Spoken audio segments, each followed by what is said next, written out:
मित्रों, आपकी बात आपके साथ राकेश मोहन त्यागी यूट्यूब चैनल के 73वें अंक में आप सभी का हार्दिक स्वागत अभिनंदन है।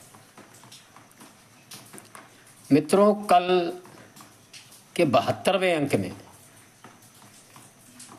मेरी आपसे चर्चा हुई थी कि कैसे इस देश के एक राजनेता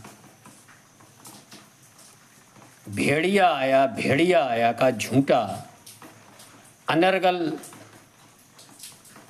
प्रलाप खटाखट देश हो विदेश हो जहां देखो झूठ पे झूठ बोलते आ रहे थे। और मित्रों, मैंने उस अंक में आपके समक्ष निवेदन भी किया था कि आप देखेंगे पंचतंत्र की उस कहानी के उस बालक की तरह कि लगातार वो जो सहानुभूति गांव वालों की पाने के लिए झूठा भेड़िया आया का जो शोर मचाता था, हर बार गांव वाले आकर उसको सहानुभूति पूर्ण ढंग से उसकी चिंता करने आ जाते थे। लेकिन जब लगातार उसने यही क्रम बना लिया, धीरे धीरे उसकी विश्वसनीयता पूरी तरह गांव वालों के सामने खत्म हो गई। जब सच में भेड़िया आया, वो मुसीबत में पड़ा, वह और उसकी भेड़ें बकरियां, और वो भेड़िया खा गया। वो चीखता रहा लेकिन उसकी मदद करने कोई नहीं आया। मैंने आपसे कहा था कि आप देखेंगे बहुत शीघ्र ही राहुल गांधी भी, जो आजकल इंडी गठबंधन में अपनी भेड़ बकरियां लेकर निकले हुए हैं और अपने को आरक्षण, संविधान, जिन विषयों से कोई लेना देना नहीं, उनके बारे में भी तरह तरह के झूठे छल प्रपंच, ये सारा चीज़ें उन्हें रखना संभवतः मुझे और आपको भी ये विश्वास नहीं हो कि इतनी शीघ्रता से राहुल गांधी व उनका इंडी गठबंधन जनता के बीच अपनी विश्वसनीयता खो चुका है। कल अमेरिका में जो लगातार अपने अनर्गल प्रचार राष्ट्र हित और सनातन हित को कैसे नुकसान पहुंचे, राष्ट्र की एकता अखंडता पर कैसे प्रहार हो, राष्ट्र की बढ़ती औद्योगिक उन्नति, सैन्य समाजों की जो स्वदेशी उत्पादन है वह कैसे समाप्त किया जाए, वैज्ञानिकों की अंतर्राष्ट्रीय ताकत, आखिर भारतवर्ष में कुछ सकारात्मक चीज़ें कैसे हो सकती हैं, इन सब का विरोध करने का ठेका ये हम सब जानते हैं। कांग्रेस पार्टी व उनके नेता ने 2008 से चीन के अंदर एक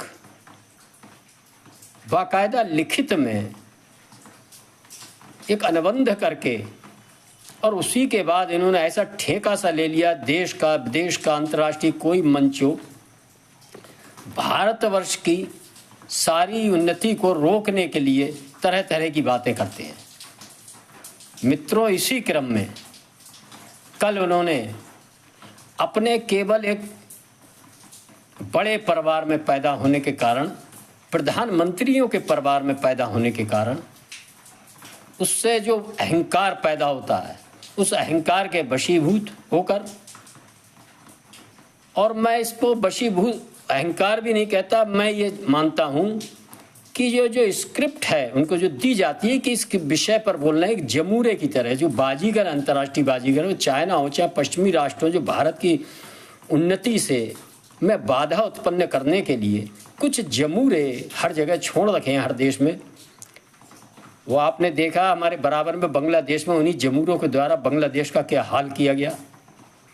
ऐसे जमूरे का काम यह निश्चित ही राहुल गांधी व उनके साथी निभा रहे हैं, और उस स्क्रिप्ट में वो समझ नहीं पाए कि इसके कितने प्रतिक्रिया कितनी भयंकर जनता के बीच हो सकती है। और वो बहुत ही अहंकारवश कह रहे थे कि आरक्षण व्यवस्था के संबंध में बोलते हुए कि कुछ समय बाद जब ये हो जाएगा वो हो जाएगा तब हम आरक्षण को समाप्त कर देंगे। मित्रों, कितनी सहजता से उन्होंने संविधान द्वारा प्रदत्त आरक्षण व्यवस्था को समाप्त करने का एक नक्शा उन्होंने खींच के अंतर्राष्ट्रीय स्तर पर रखा था।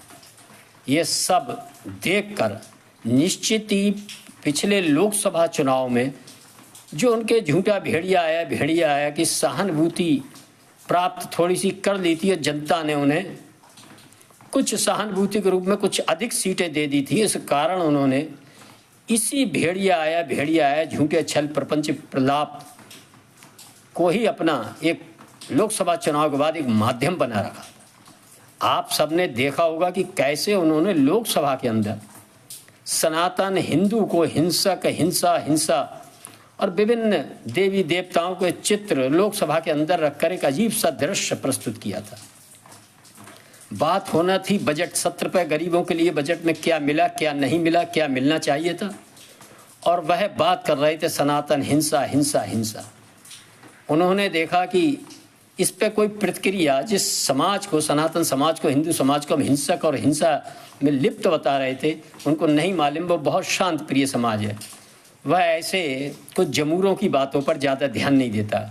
उसी भ्रम में उन्होंने अमेरिका के अंदर सिखों के पगड़ी कड़े को लेकर कि भारतवर्ष में अल्पसंख्यकों की स्थिति बहुत खराब है, ये एक झूठा नैरेटिव जो अंतर्राष्ट्रीय स्तर पर वो लगातार सेट करने का काम कर रहे हैं, उस क्रम में सिखों का भी जिक्र किया था। इसकी प्रतिक्रिया सिखों में बहुत बड़े स्तर पर समाज में हुई है और सिख कौम ने पूरी तरह राहुल गांधी के घर पर, दफ्तर पर बहुत प्रचंड प्रदर्शन किया है। और जो उनके साथी हैं, संविधान हटाने के संबंध में तो उनके मुंह में दही जम गया है। अखिलेश यादव, लालू प्रसाद, दक्षिण की द्रविड़ पार्टियां, चाहे महाराष्ट्र के उनके शरद पवार जैसे संबंधी, और चाहे उनके हिमाचल के मुख्यमंत्री आम पार्टी, और तेलंगाना, आंध्र प्रदेश, कर्नाटक, तमिलनाडु, सारे सहयोगी, सारे इंडी गठबंधन के नेता स्तब्ध हैं और समझ नहीं पा रहे हैं कि इस बयान, उनके जो उन्होंने घोषणा की है, स्वघोषित घोषणा की है, और अपने को अहंकारवश कि वो आरक्षण हटाने का एक रूट प्लान वहाँ जो बयान कर रहे थे, ना उगले बन रहा है ना निगले बन रहा है। मित्रों, उनके इन झूठे प्रलापों, झूठे बयानों और उनका जो एजेंडा छुपा इस देश के सामाजिक ताने बाने को, दक्षिण भारत, उत्तर भारत, सवर्ण, दलित, शोषित जने क्या क्या सारा कुछ जो समाज का ताना बाना छिन्न भिन्न करने का जो ठेका उन्होंने लिया है, कुछ विदेशी राष्ट्रों से अपने आकाओं से जमूरा बनकर उनकी बात को यहाँ लगातार फैलाते रहते हैं। निश्चित ही जनता ने अब उनको, उनके मंतव्यों को भी समझा है, जैसा विरोध हो रहा है, और आज उनके समर्थक, चाहे समाजवादी पार्टी हो, चाहे राष्ट्रीय जनता दल हो, चाहे द्रविड़ पार्टियां हो, चाहे शरद पवार की हो, चाहे पश्चिम बंगाल की कोई पार्टी हो, पंजाब की हो, कोई उनके बचाव में खड़ी नहीं हो रही। और आप देखेंगे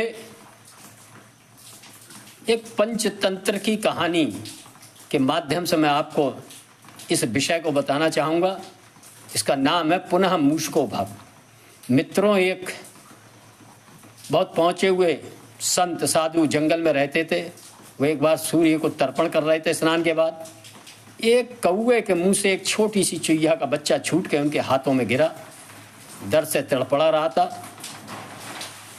संत उसको अपने आश्रम में ले आए, वहाँ वो पलने लगा, खेलने लगा। कभी संत पूजा करते थे, उनके पैरों पर चढ़ जाता था, कभी कहीं।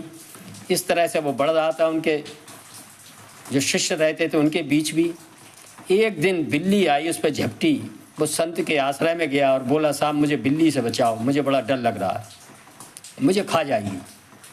संत ने अपने स्वभावगत सनातन समाज की तरह उसको अभयदान देकर उसको बिल्ली बना दिया। बिल्ली बनकर वह घूमने लगा निर्द्वंद। कुछ दिनों बाद उसको एक कुत्ते ने देखा, कुत्ता दौड़ के पड़ा। फिर उन्होंने आके संत से प्रार्थना की अपने बचाव की। संत ने कहा, कुत्ता हो जाओ। कुत्ता हो गए। कुछ दिन घूमने के बाद एक तेंदुआ, चीते ने उनको, कुत्ते को देख के अपना शिकार बनाना चाहा। फिर भाग के आए। पुनः अपने सनातन विचारधारा के अनुरूप संत ने उनको चीता बना दिया। और इसके बाद चीते को खाने जब शेर आया तो पुनः एक बार वो संत के पास आए। उन्होंने कहा, ये शेर मुझे खा रहा है, मुझे बचाओ, मुझे बड़ा भय लग रहा है। और संत ने फिर उनको आशीर्वाद दिया, शेर हो जाओ। शेर होने के बाद वो जंगल में घूमने लगे, राजा हो गए, अहंकार बढ़ गया क्योंकि उनमें कई पद आगे बढ़ गए थे। चूहे से लेकर बिल्ली, कुत्ता, चीता, शेर तक पहुंच गए थे। उन्होंने कहा सारे लोग हमारा सम्मान करते हैं, लेकिन उनके जो शिष्य वगैरह थे वो सब इसलिए जानते थे कि कैसे शेर बना ये शेर, और हास्य परिहास भी करते थे कि चूहे से तुम शेर बने हो। ये सब देखकर उसके मन को बड़ा क्लेश हुआ और उसके मन में आया क्यों ना मैं इन साधु महाराज इन लोगों को ही खा लूँ। और ये जैसे ही उसके मन में विचार आया तो संत जो थे अपने योग माया से सब समझ गए। जैसे कि बालक बुद्धि राहुल गांधी के मंतव्यों को, इनके मन में छुपे कुविचारों को राष्ट्र के प्रति,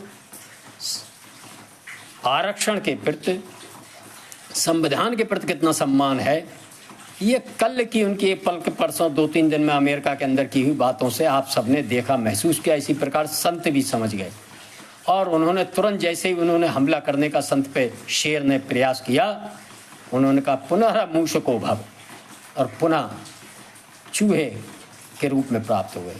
बंधुओं, आप देखेंगे निश्चित ही देश की जनता, गांव, गरीब, किसान, झुग्गी झोपड़ी का इंसान, दलित, शोषित, पीड़ित, मजदूर, पढ़ा लिखा, शहरी, नौकर पेशा, ये धीरे धीरे सारी इनकी स्थिति को समझ रहा है कि आखिर इनका एजेंडा क्या है। देश बढ़ जाए, देश कट जाए, चाहे कितना ही बड़ा विरोध फैल जाए, देश की अवनति हो जाए, उन्नति ना हो, बस मैं किसी प्रकार प्रधानमंत्री बन जाऊं।